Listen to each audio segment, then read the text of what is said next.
Halo, kembali lagi bersama kita di podcast IWPI dan juga Pajak Smart. Nah, seperti biasa nih, di minggu ini kita akan ditemani oleh Bapak Rinto Setiawan selaku Ketua Umum Ikatan Wajib Pajak Indonesia. Di mana podcast kali ini kita akan membahas tentang sebuah pertanyaan yang cukup menarik dalam dunia perpajakan dan penyelesaian sengketa pajak. Nah, kemarin kita udah dapat bocoran nih dari Pak Rinto, di mana pemerintah melalui Kementerian Keuangan di hadapan Mahkamah Konstitusi menyatakan bahwa apabila wajib pajak mempermasalahkan kesalahan formal atau cacat prosedur dalam penerbitan surat ketetapan pajak, maka jalur hukum yang tepat adalah mengajukan gugatan ke pengadilan pajak. Namun, gimana sih jika wajib pajak udah mengikuti arahan tersebut dan mengajukan gugatan, tapi gugatannya justru ditolak? Apakah mekanisme gugatan ini benar-benar memberikan perlindungan hukum bagi wajib pajak yang mempermasalahkan aspek formal pada pemeriksaan pajak? Nah, ini yang akan kita bahas secara lebih detail. Nah, sebelum itu kita akan sapa dulu nih narasumber kita. Selamat datang Bapak Rinto. Ya, selamat datang Mbak Aziza. Ya, nah Pak, seperti biasa nih, pasti Pak Rinto sudah menyiapkan materi ya. Jadi Ya, silakan nih Pak, disampaikan terlebih dahulu materi podcast kali ini. ya, terima kasih Mbak Aziza. Jadi materi kali ini memang terkait dengan ini ya pernyataan dari wakil dari pemerintah dalam sidang Mahkamah Konstitusi, Mbak Aziza. Saya share screen dulu, Mbak.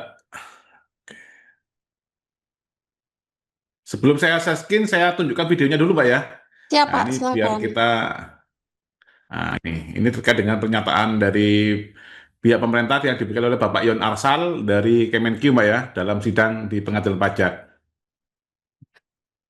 Berikut pernyataannya, Mbak. Saya putar dulu. Biasa. 4. Gugatan ke pengadilan pajak pasal 23 ayat 2 huruf D Undang-Undang Nomor 28 Tahun 2007 apabila wajib pajak mempermasalahkan prosedur atau tata cara penerbitan SKP. Dan yang kelima, permohonan pengurangan atau pembatalan SKP pasal 36 ayat 1 huruf B Undang-Undang Nomor 28 Tahun 2007 sebagai exit clause apabila keberatan tidak dapat ditempuh Nah, karena lewat waktu atau karena permohonan keberatan tidak memenuhi syarat formal pengajuan. Bahwa dalam permohonannya, pemohon telah mencampur adukan mekanisme yang berbeda. Nah, seperti itu Mbak Isa. Ini saya tampilkan dulu. Sekarang saya tampilkan ininya Mbak. Tadi kan apa ya cuplikan videonya saat Presiden di Mahkamah Konstitusi perkara nomor 91 tahun 2026. Sekarang ini saya juga dapat materi dari resume persidangannya Mbak Iza. Saya share screen dulu Mbak.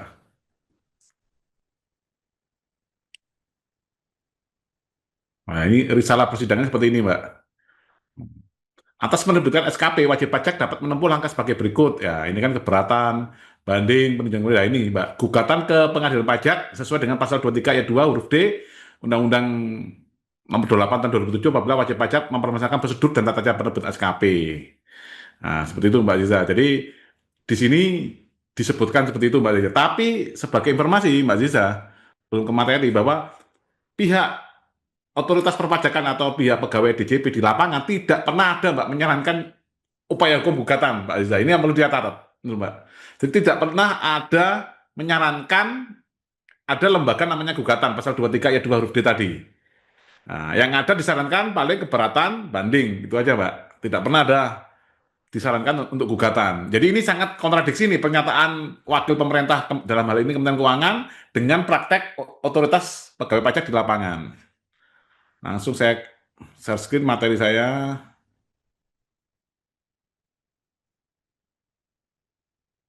Oke, Mbak. Nah, materi saya kali ini adalah anatomi sebuah paradoks pajak, Mbak ya. Menguji celah antara janji konstitusional pemerintah dan realitas pengadilan pajak. Ini juga kita akan menganalisis putusan PUT 01144-99 tahun 2023 antara PT Airone Indonesia melawan Direktur Jenderal Pajak. Nah, sikap resmi pemerintah di hadapan Mahkamah Konstitusi. Ini Mbak, dalam perkara 91 PUU 26/2026 mengenai pengujian material Undang-Undang KUP, Undang-Undang Nomor 6 tahun 1983, Jo Undang-Undang Nomor 6 tahun 2023, pemerintah menetapkan batasan tegas terkait sengketa pajak.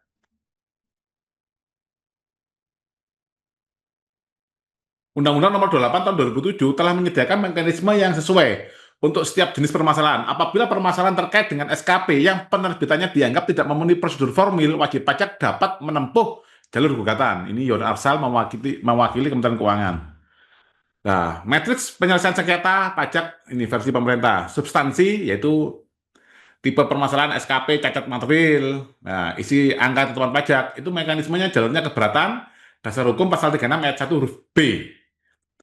Kalau masalah prosedur, nah, tipe permasalahan SKP yaitu cacat formil, kesalahan prosedur, pemeriksaan dan penerbitan itu jalurnya gugatan. Nah, dasar hukumnya pasal 23 ayat 2 huruf D. Pemerintah secara eksplisit melarang mencampur adukan mekanisme cacat prosedur wajib diselesaikan melalui gugatan. Nah, ini Mbak, arsitektur keadilan pajak, jalur birokrasi, Mbak. Penerbitan SKP, apa jenis sengketa yang terjadi, material, keberatan, kalau formil atau prosedur, itu gugatan ke pengadilan pajak, pengujian cacat prosedural. Jalur ini dijamin oleh pemerintah sebagai sarana hukum yang sah untuk menguji prosedur. Nah, uji realitas kasus PT Aryan Indonesia, Mbak Ziza. Ini ada cacat formil. PT Aryan Indonesia menemukan kesalahan prosedur dalam proses pemeriksaan pajak. Nah, penerbitan SKP terbit CAP 0057 sekian-sekian tanggal 20 Oktober 2023 atas SKP PPh pasal 25 Badan. Eksekusi mekanisme mengikuti arahan MK, PT Aryan Indonesia mengajukan gugatan pengadilan pajak. Ini arahan MK dan arahan dari pemerintah, Mbak ya. Nah, kesesuaian dengan teori adalah 100%. Ya, realitas di pengadilan pajak, jalur gugatan itu tertutup, Mbak. Jadi taxpayer, hasil putusannya perkara 01144.99/2023 BP itu menolak gugatan penggugat terhadap surat keputusan Direktur Jenderal Pajak nomor CAP 0057 sekian atas nama PT Aryan Indonesia. Gugatan atas kesalahan formal ditolak secara mutlak oleh pengadilan pajak dan menganulir janji penyelesaian sengketa dari pemerintah. Jadi kalau di MK tuh ngomong salah jalur ini, tapi begitu di pengadilan pajak, hakimnya beda lagi, Pak. Nah, teori Kemenq di MK, sikap cacat prosedur harus diuji. Sarana, jalur gugatan pasal 23, status terbuka dan dijamin. Realitas di pengadilan pajak, sikap pengujian cacat prosedur lewat gugatan ditolak, sarana tidak efektif dan buntu, status tertutup rapat. Nah, ini wajib pajak terjebak di tengah perselisihan interpretasi institusi negara. Ini jebakan prosedural bagi wajib pajak. Nah, ini pasal 23 gugatan. Pangkal jembatan dibangun oleh pernyataan pemerintah di dalam sidang MK. Nah, namun realita di pengadilan pajak runtuhnya jembatan putusan PUT 011144.99 tahun 2003. Ini bisa dijadikan jurisprudensi pengadilan pajak. Dampak wajib pajak kehilangan hak untuk menguji kesewenang-wenangan prosedural oleh aparatur pajak. Ini, kekosongan hukum formil, kepastian hukum. Ini keadilan material, hak menguji substansi angka pajak. Keadilan formil, hak menguji keabsahan prosedur. Ini Mbak ya, pilarnya tuh jebol ini. Pemerintah melarang isu formil dibawa ke jalur keberatan atau material. Pengadilan pajak menolak isu formil diproses melalui gugatan. Kesimpulan, saat ini wajib pajak memiliki 0 instrumen hukum yang efektif untuk melawan cacat prosedur dalam hal pemeriksaan pajak. Ini mendesak kepastian hukum atau integratif ya, kepastian hukum yang integratif.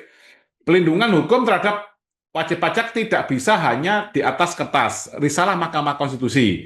Dibutuhkan sinkronisasi segera antara janji perundang-undangan pemerintah dan implementasi nyata di meja pengadilan pajak.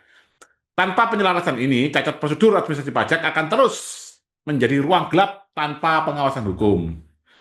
Ini yang terjadi, Mbak Aziza. Ini saya share lagi, bentar, saya share lagi terkait ini, Mbak ya.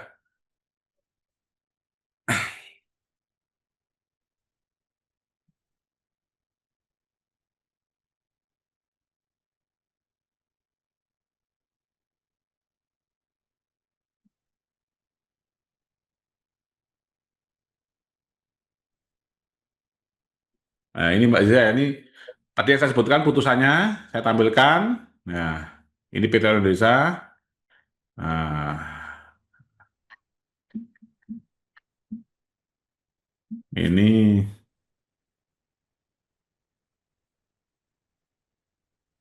sampai 195 halaman, Mbak Aziza. Nah, ini Mbak, majelis berpendapat menolak gugatan tergugat. Seperti ini Mbak. Terus saya tampilkan bahwa apa saja pelanggaran cacat prosedur yang sudah dilakukan oleh pihak Direktorat Jenderal Pajak. Pertama, melanggar jangka waktu pengujian pemeriksaan lapangan melampaui batas waktu, ini sudah terbukti semua Mbak di pengadilan pajak. Nah, terus pelaksanaan pertemuan sehubungan dengan pemeriksaan lapangan melewati 5 hari dari jangka waktu yang ditentukan, ini juga dilanggar. Tidak adanya pemberitahuan perpanjangan jangka waktu pengujian pemeriksaan lapangan, ini juga dilanggar. Ini bukti-buktinya Mbak ya. SPHP diterbitkan melewati batas waktu yang ditentukan peraturan perundang-undangan, itu juga dilanggar. Nah, pembahasan akhir melewati waktu juga dilanggar. Nah, surat pemberitahuan adanya penerbitan perpanjangan jangka waktu pemeriksaan yang diterbitkan setelah penerbitan SPHP, ini juga sudah terbukti pelanggarannya.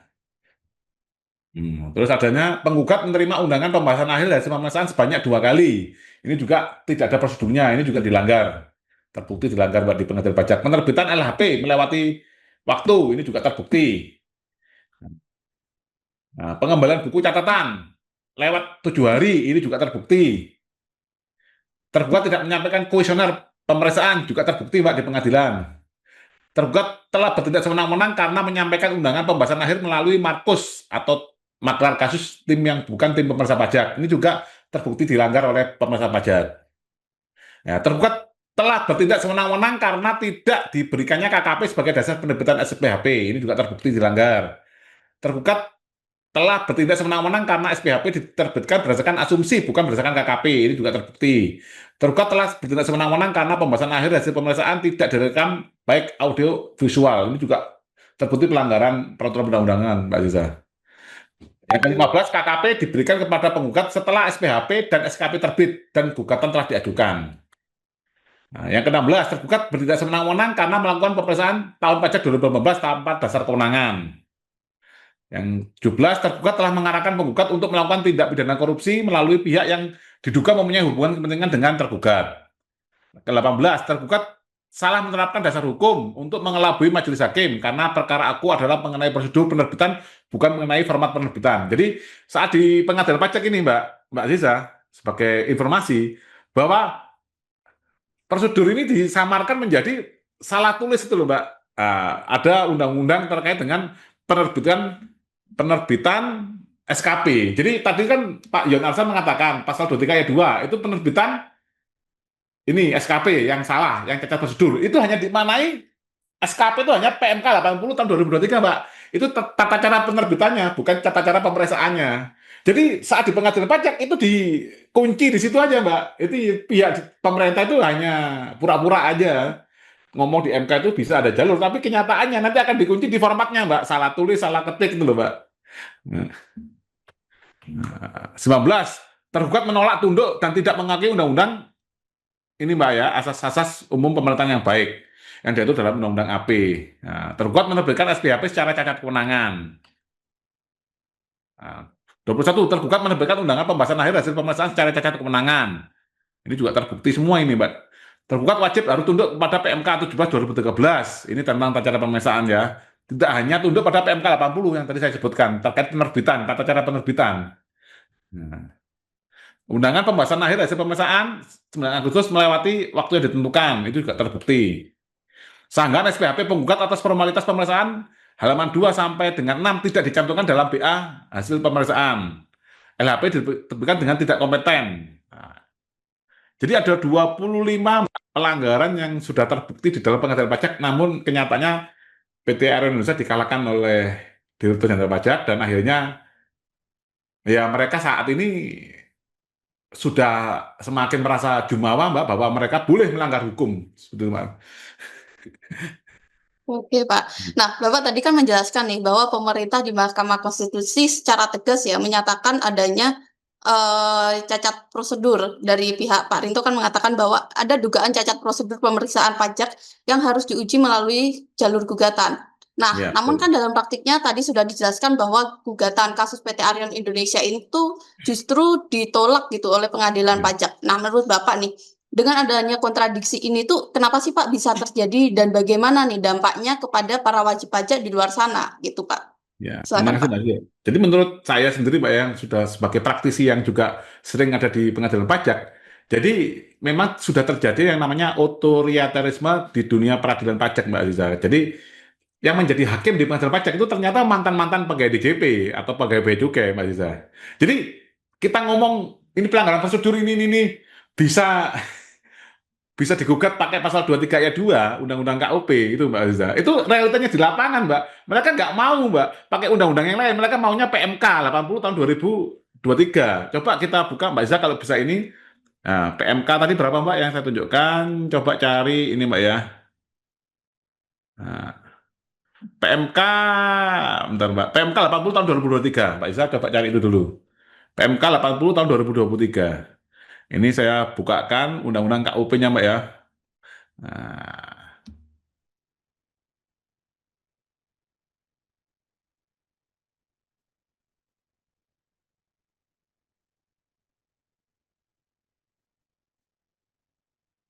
sudah ketemu, Mbak Isa?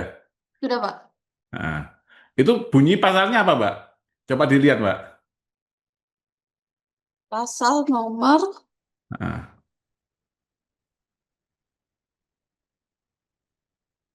Peraturan ya. Menteri Enggak, bukan Keuangan. judul peraturannya aja, Mbak. Oh, judul peraturannya aja itu tata cara penerbitan surat ketetapan pajak dan surat tagihan pajak. Nah, sekarang saya tunjukkan ini, Mbak, ya, bunyi pasal 23 ayat 2. Nah, yang dimaksud tadi, Mbak. Yang dimaksud Bapak Yon Alsal itu ini, Mbak. Nah,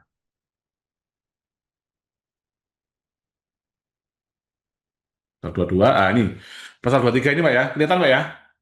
Ya. Gugatan wajib pajak atau penanggung pajak terhadap, yang D, Mbak, ya, pasal 23 ayat 2 huruf D. Penerbitan surat ketetapan pajak atau surat keputusan keberatan. Nah, ini kita ngomong penerbitan. Nah, itu dimaknai, Mbak, itu boleh melanggar undang-undang. Ya, yang penting karena yang ada kata penerbitannya itu hanya PMK 80 tadi, Mbak Aziza. Apa namanya, Mbak? Coba Mbak Aziza bisa share screen aja, nggak apa-apa, Mbak. Oh, Nah, saya searching.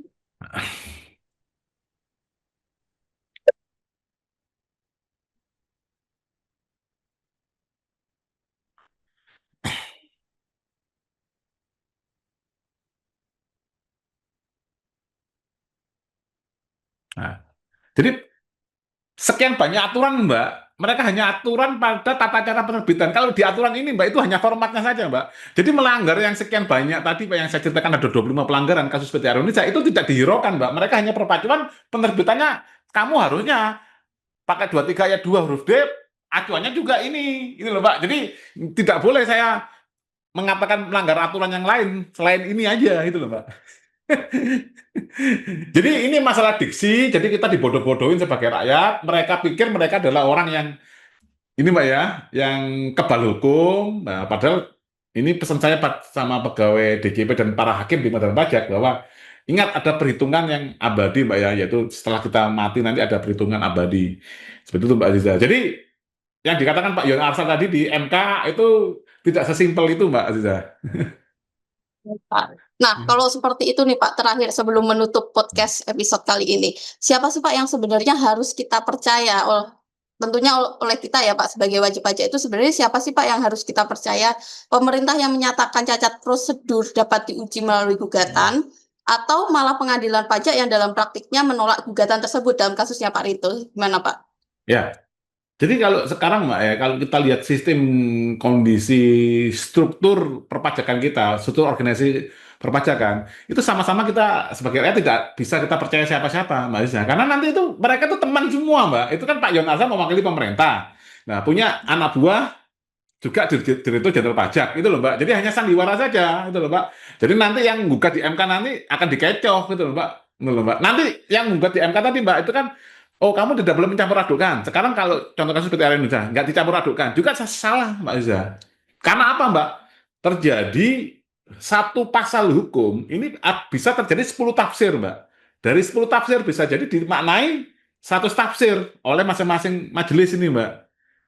Ini nanti akhirnya tidak terjadi hukum, Mbak. Akhirnya ya terserah.